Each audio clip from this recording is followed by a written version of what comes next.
Morning, guys. Really? There we go. My steering wheel went to lock. Hey.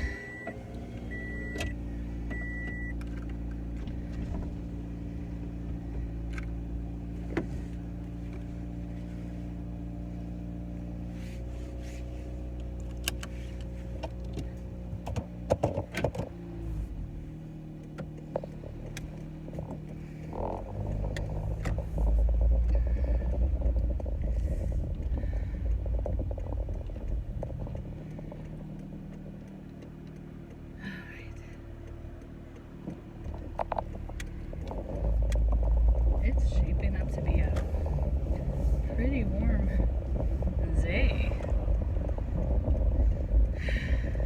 So I'm wearing sandals for the first time in probably more than a week. Wearing my sandals, and my feet are like, what are these? Like they're not used to them anymore, even though they're molded to my feet. I think my feet are also saying, oh, these are too flat compared to what we're used to wearing. Because I wear Converse and I have a pair of Nike running shoes. I do wear Vans. Vans run smaller for me.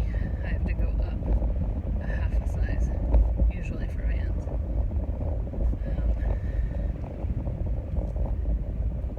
They're a little tighter. They're not as comfortable to me.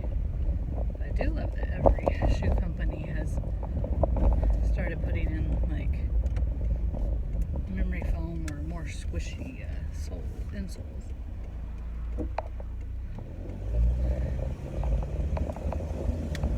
It makes them last longer, and you can last longer in them.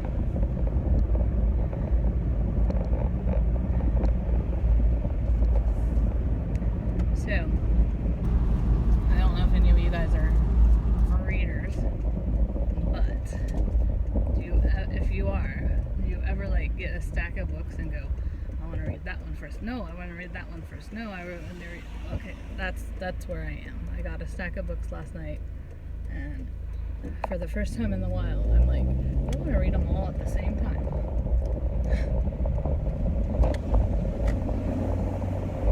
So I'm gonna do a book haul today. I'm gonna also try to finish up Sleepy Hollow, The Legend of Sleepy Hollow, and I'm going to try to finish up Pretty Little Liars. Oh gosh, can't remember which one I'm on. I'm on the turquoise cover. I can't remember which one it is, but I'm almost done with it. I've already read through most of those books before, and that time I rented them from the library, but then I wanted to read them again because of the show. I mean, she was writing some of them while the show was going on, but because of the show, I wanted to reread them, because definitely there is a difference between the show and the books, for sure, but so I have been getting them used.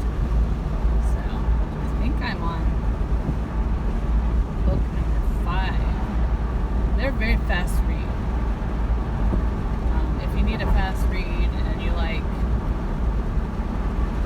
horror, mystery, thriller, I think that's all 3 genres for that, and young adults. Definitely go look into that series. Don't worry about the TV show.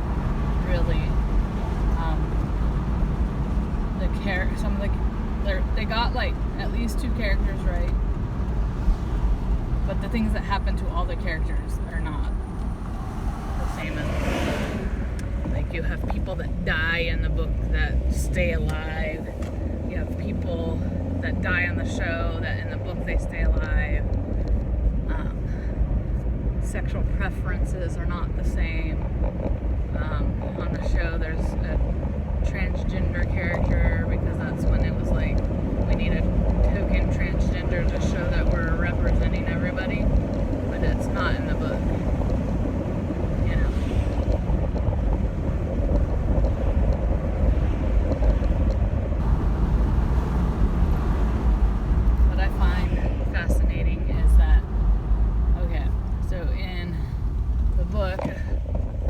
certain character, and if you know the characters well, you can probably guess which one is doing it. But a certain character smokes cigarettes, and in the first book, and they kind of mention it again, sorta, in another one of the books, but like they don't really anymore, and it's because they decided to censor books with smoking in it, smoking of cigarettes. So if you write a young adult book, you are not allowed to have a character smoking cigarettes, and that's the same with movies and TV shows. And I find that just so annoying.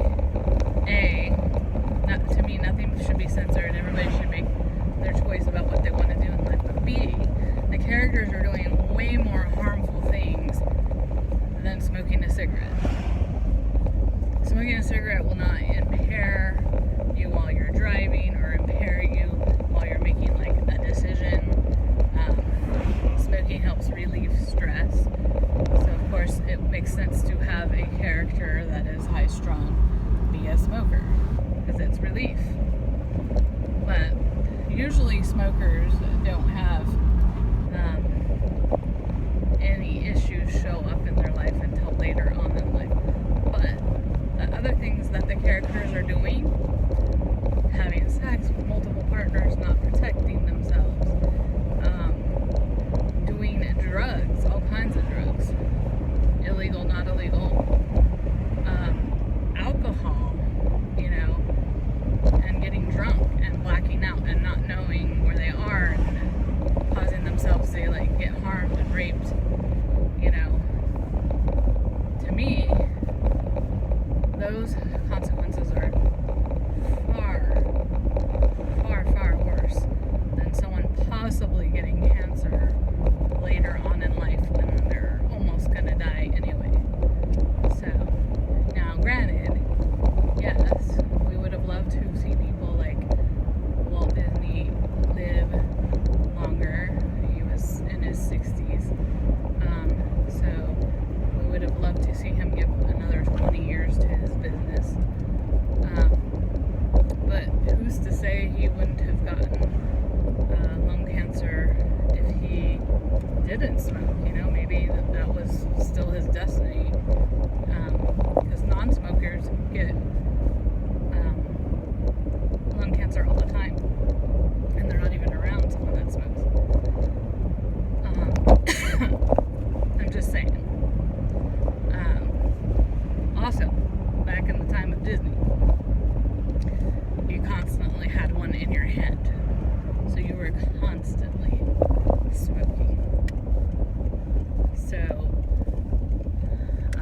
it's a little different from how most people smoke nowadays. Now, I'm not personally a smoker.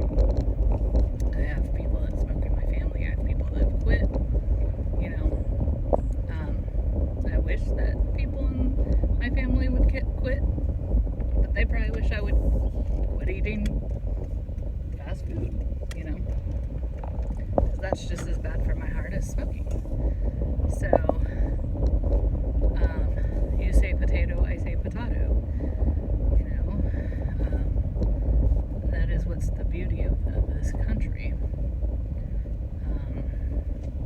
is that we should and do have the freedom to choose whatever we want to do. Now, granted, there are some options that bring harm to people, and that's where your freedom stops. So yes, do not smoke in public, because that harms people. But you know what? I want that same thing for people that smoke marijuana. I don't want them to do that in public either. That harms me. So, as long as you're not doing things that harm people, you're free to do whatever you want.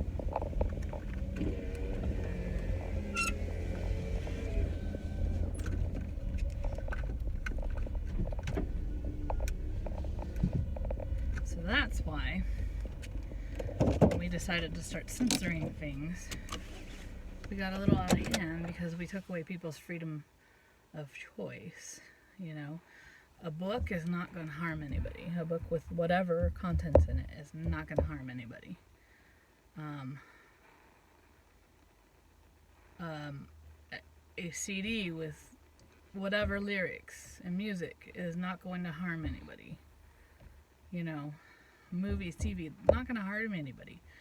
You know, and if you have small kids or, you know, young kids or teenagers that you want to like protect, you know, that's your right as a parent. So just know what they're reading. Like, read the book before them, listen to the music before them. And you as a parent in your house can say, you know what, we're not going to have this in my house. So I feel like, you know, this is not a good influence on you. But you're the parent. You need to be influencing them, you know, and their choices for the good. That's your job as a parent. And to give them a good stepping ladder for the future. Like, I'm a Christian, but I don't agree with Christian parents who are like, especially for their teenagers, like, you can only listen to Christian music. You know, I think that restricting them when they're teenagers and older kids keeps them sheltered, and then when they get into adulthood, I feel like they're more likely to be like, oh, I'm free, and do everything and experiment with everything. And you don't want that either, you know, because they could be making some harmful choices because they don't have the knowledge given to them. So as parents, we're supposed to give them the tools that they need to be productive adults and productive members of society. And I think causing them to not be responsible for their actions, doing things for them when they can do things, or making them do everything at a young age, that's also not okay, you know. There needs to be a certain amount of, you're still a kid, you're still young, be a kid, be young, you know. Enjoy that, but have the balance of responsibility, you know. And that's the scary thing about being a parent. And no, I'm not a parent myself, but I have helped other people raise their kids. I used to work daycare for all ages, all the way through junior high. I've worked in youth leadership.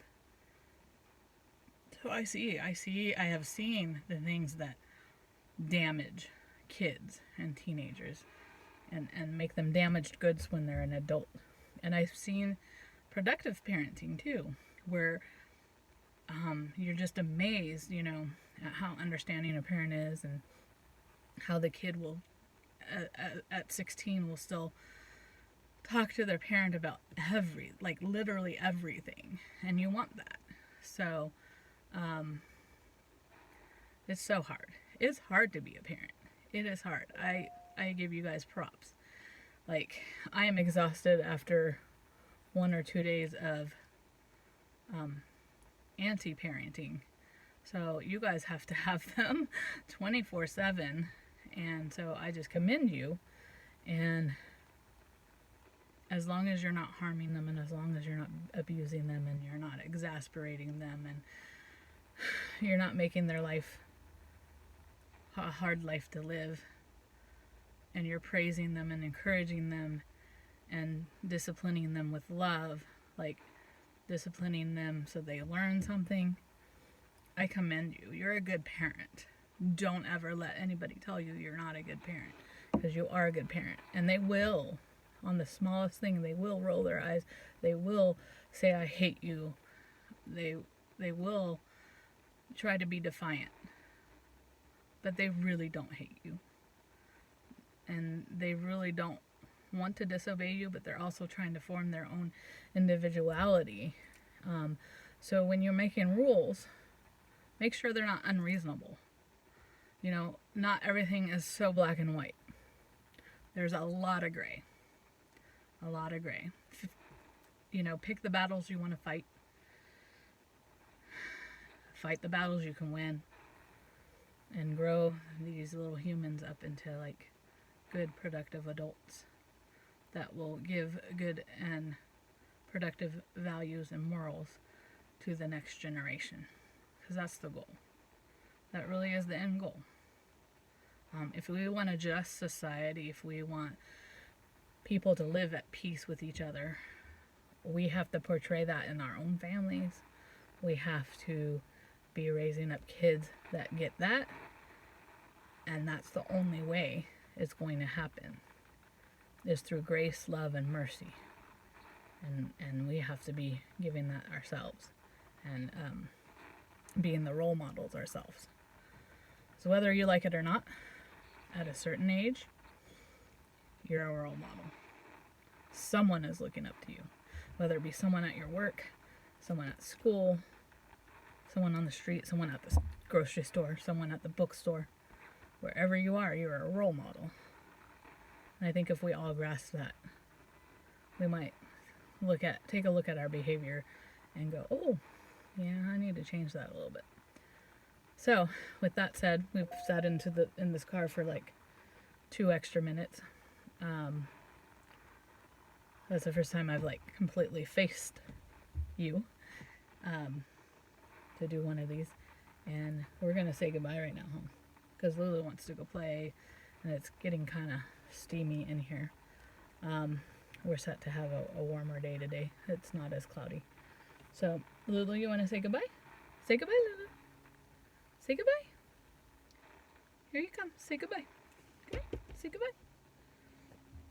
You don't want to say goodbye? Come here. And she's so confused. Come here. You're such a good puppy. You're such a good puppy. Here, look. She doesn't know what I'm doing. She thinks I'm gonna... She's so afraid of the steering wheel. Oh, baby. We'll say goodbye. Say goodbye. It's okay. It's okay. Say goodbye. Oh, there you go. Good girl.